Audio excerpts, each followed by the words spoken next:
This is the PL-89 Gematriatic Quantum Thought Calendar. Mashiach is here and Mashiach is now.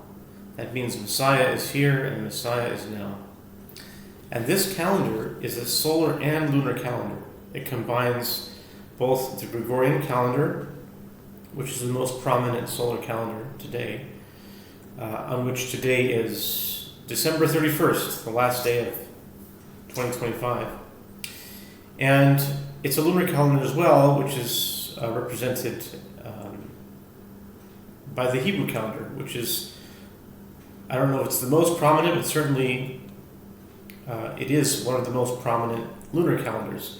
The Islamic calendar is in fact also a lunar calendar, and for a while I was including the Islamic calendar as well. But for now it's a few calendars, but predominantly two: the Hebrew calendar and the Gregorian calendar, on which today it is December 31st, 2025, Wednesday, and it is Yom Revi'i, fourth day of the week, 11 Tebet, 5786. The Parsha of the week is Parshas Vayechi, and the Daf Yomi, which means the page of Talmud learning for today, is Tractate Zevachim, page 108. And instead of explaining the rules and concepts of the calendar, I'll go straight into the words, because after all, it is a Gematriatic thought calendar. And what I've been doing in the past several videos is I've been spending a lot of time explaining the mechanics, the concepts, the different rules and systems of the calendar, and the mathematics of it, but I'm spending very little time on what its really main function, or one of its main functions is to calculate gematria. So just starting off by the two coordinates of today, the 2 points, which you can call them the sun and the moon, representing both calendars. On the moon, it's box 3, okay? And the sun is box 30. That makes 33. And that is a method of calculating. When you take the sun's number and the moon's number that appear on this calendar, the two representative numbers of each calendar. Now, you might be asking, why is the sun 30 and the moon 3? That would take up too much time to explain, but I do explain it every now and then, how these numbers are calculated, how they've come to be. But for now, I'll go straight into the words. This is what it should do. Okay, let's say you get your result, right? Today is December 31st. The 31st day of the month will always be in box number 30 in this dispensation, which means a mutable month. If you're familiar with astrology, great. If not, you can look up what the word mutable month means. There's 3 different kinds of months. There's a fixed month, there's a cardinal month, a fixed month, and a mutable month.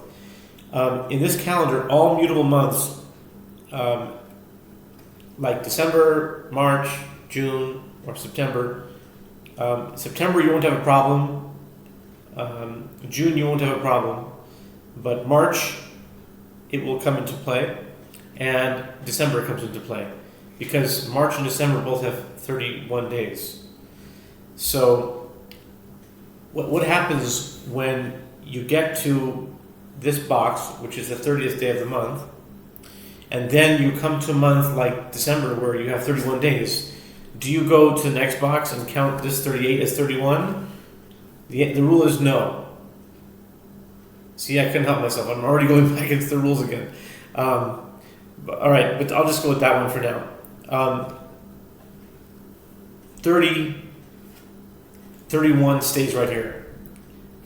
Okay, and then the first has to always be here. Okay, so 30 and 3 is 33. So what does 33 equal? Now we're going to go watch your part. 33 equals many words. In the English language, less so in the Hebrew language, because you think about what kind of words out of Hebrew, if you're familiar with the Hebrew alphabet, What kind of words could you make with just 2 letters? Maybe 3 letters, but 33 is a relatively low number relative to the values of the Hebrew letters. That may sound very abstract, but I'll explain. Basically, in Hebrew language, you're dealing with ones, and you're dealing with tens, and you're dealing with hundreds. And this is the most common form of gematria. It's not the only form, but it's the form that vast majority of people would recognize and use. It's used in the Talmud, in the Mishnah, the Midrash, and all throughout the majority of Chazal use the cipher. It's a standard gematria cipher, and anyone who knows gematria, even the most basic, will know this way. Some people call it mispar archi. Some people call it mispar ragil, or regular gematria, ragil, regular gematria. But the regular gematria is that aleph through yud goes 1 through 10. When you hit yud and you go up until kaf, those 10, that's 1 through 100. Yud is 10, kaf is 20, etc. And then when you hit kaf, then it starts going by hundreds. That is the most universal accepted. So if you use that cipher, and even less so if you use ordinal is a different cipher, where you use, it's just aleph through taf, but it's just 1 through 22. You're just counting 1 point for each letter. And you're not jumping by higher values. You're just going 1, 2, 3, 4, 5, up until 22. Okay? So 33 is like, okay, I can think of, let's say, Lamed is 30, right? And Gimel is 3. That's a word. The word Gal in Hebrew means wave. So that means that, but I can't think of many words. Let's say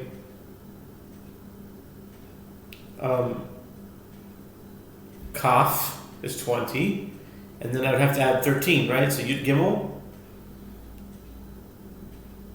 Kiag, that's not a word. Yigak, Gaki. I mean, it's not a word. Okay, so let's see what else we have. We can do Yud Yud Yud. That's 30, and then add a Gimel. Yag, Yagi. I mean, if you're familiar with Hebrew, you'll see that very clearly that there's not a whole lot of words. There's probably words I'm not thinking of, but there's relatively not a lot. Let's put it that way. So, but in English, there's quite a few more words that are equal to 33. And I'm not sure why. I think it's probably because of the cipher. The way the cipher is made, it includes so many more names. Like, for example, the name Fred, Diane, they're both equal to 33. And you're doing the same thing basically, but in English, you're not doing this ones and tens thing. You're just doing A through Z is 1 through 26. Okay, if you do that, there's 6 words that I came up with today that equal 33 that I think maybe they're not all connected, but I came up with them. The word is, let's just say, some words are connected and some are not. The word name equals 33. N-A-M-E. I'll give you the example for the first one. I'll show what I mean. N is the 14th letter, so that's 14. A is the first letter, so that's 1. M is the 13th letter, so that's 13. And E is the 5th letter. If you add 14 and 1 and 13 and 5, you'll get 33. So name actually is an anagram of the word Amen. And it might seem like some simple thing, but it's actually very profound, I think. Name is it's your identity. It's what people put their trust in. If I say my name is Fred, let's say, then people trust in that. They say amen to that because there's no reason for them not to.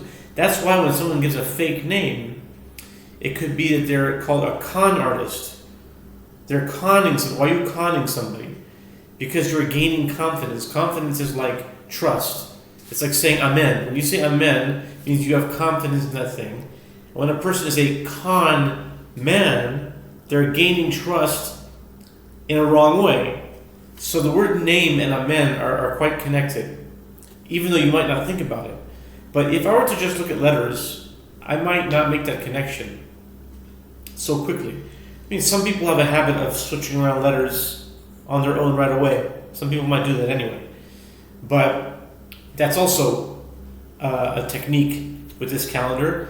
But if you knew the number 33, and the moment you see that number 33, you match a lot of things that the letters match to. At least from my understanding, it's a lot easier. It may not be for everybody. So this is still a very personal work, and it might be, some people might resonate with it. Some people might say, this is interesting, and I get what this guy's talking about. It's not just wacko stuff. But it's basically understanding the meaning of words through numbers. It's not a simple numerology game. It's actually mathematically seeing the connection between words in a very orderly, systematic, almost in the way of counting. Okay, so we have name and amen. Those are two, the first two. The third one, maybe not in order, but magic. Magic, if you add M-A-G-I-C, same formula. M is 13, A is 1, G is 7, I is 9, C is 3. Add those together, that's 33. I've done all these many, many times over, so you can check them in the calculator, you can do it by hand, whatever you like. Magic is equal to name and amen. Let's think about that. What is magic really? Magic is, there's a famous expression in magic, is abracadabra. And that means something in Hebrew/Aramaic. It means abra, I will create, kadabra, as I speak. So abracadabra really means something. It's really actually from the Hebrew.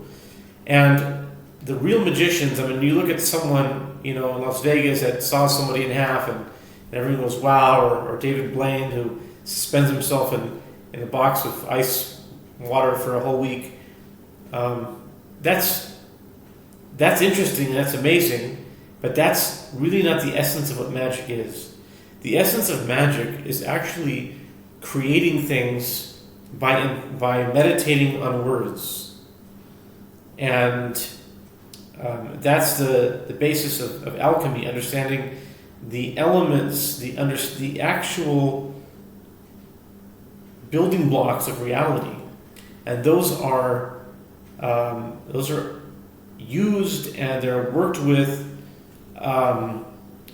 through the careful construction and crafting and using of words and numbers. And so that's what gematria is, although people may not see it like that. People say this gematria is just a cute, fun game.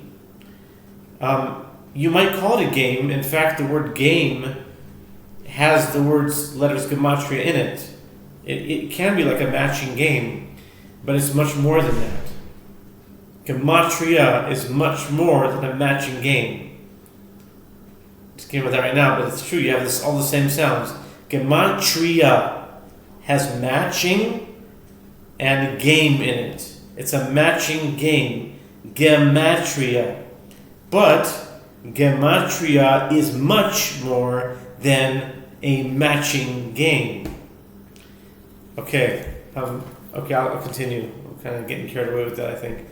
But the point is that these gematrias are calculated through this calendar on a daily basis, based on the sun and the moon. That's the new novelty of this calendar. So 33, where were we? Okay, we have magic, name, amen, and now the word the. The word the, T-H-E, meaning this thing, the identifier or the focuser, or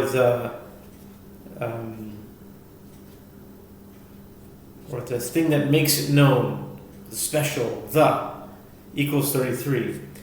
And while I may not be able to articulate it right now in so many words, I can see, and maybe you can see as well, the connection between the, amen, name, and magic. The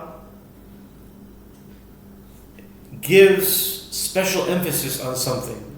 You can say it focuses one's attention on something. If I say the magician, he's not just a magician, he is the magician. It's not just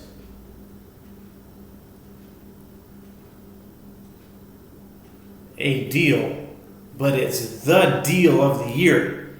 Then what you're doing is you're focusing attention, and attention is the key ingredient to magic. Whether you're doing an illusion, it's all about sleight of hand, but it's all about taking some attention and putting it in one place and putting it in the other place, and switching it and carefully manipulating the attention. So the word "the" comes into play with that as well. So you have magic, the, name, amen, and bird. Where does bird come into play? I don't know, but it equals 33. And the word seed is also 33. Now, bird, seed, you can see the connection. Bird seed is like birds eat seeds. So bird seed is like food for a bird. But a bird, something. I'm seeing a picture of a magician with a hat, and a bird is pulled out of the hat. Or maybe it's used sometimes a rabbit, but sometimes a bird comes out of a handkerchief. Sometimes you see a bird connecting with magicians. And in a way, a seed, when it is planted and it grows, we think of that as just nature, but that's really, in a way, magical. It's magic. Real magic. And I think I'll leave it at that for now. The Gematriatic Thought Calendar for the last day of 2025, and it is the 11th day of Tebet. It's 31st day of December and the 11th day of Tebet, 2025 and 5786.